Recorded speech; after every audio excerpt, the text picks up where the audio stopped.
Et oui, le thème général de l'indignation, c'est « Il y a une justice à deux vitesses et les hommes politiques ont tendance à s'absoudre les uns les autres un petit peu trop vite ».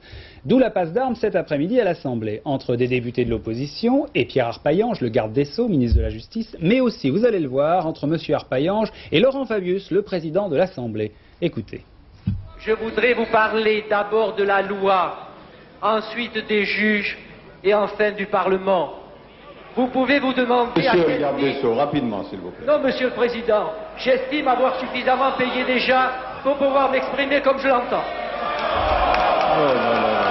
Laurent Fabius a eu beau dire, le garde des Sceaux avait besoin de temps, il l'a pris. Notamment pour s'étonner des réactions émues de l'opposition après la décision de la Cour d'appel de Paris d'amnistier les élus dans l'affaire des fausses factures du Sud-Est. Et oui, messieurs, et c'est là sans doute où le bas vous blesse.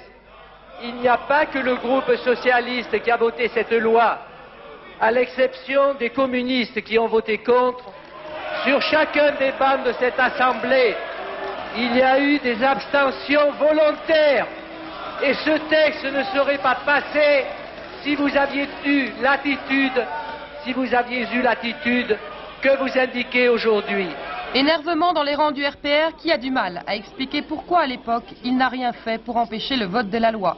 Quant aux députés UDF, ils ont le sentiment d'avoir été abusés. On a voté, discuté à l'Assemblée une loi qui avait des dispositions précises, elle protégeait les hommes d'entreprise, elle excluait les hommes politiques de cette protection. Et on se retrouve avec exactement l'inverse. Il y a là une interrogation à laquelle moi je ne réponds pas. Je trouve que c'est en effet très choquant et totalement destructeur.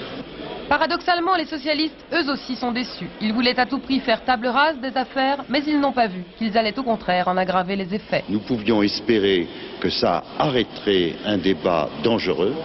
Ce n'est pas la situation actuelle, nous le regrettons vraiment, mais il appartient aux juges de porter appréciation, de faire leur métier. Et nous n'avons pas pour principe de porter opinion sur les décisions de la justice. Tout se passe donc comme si, loin de blanchir les hommes politiques, l'amnistie au contraire ne faisait que les noircir un peu plus aux yeux de l'opinion publique. Réaction recueillie.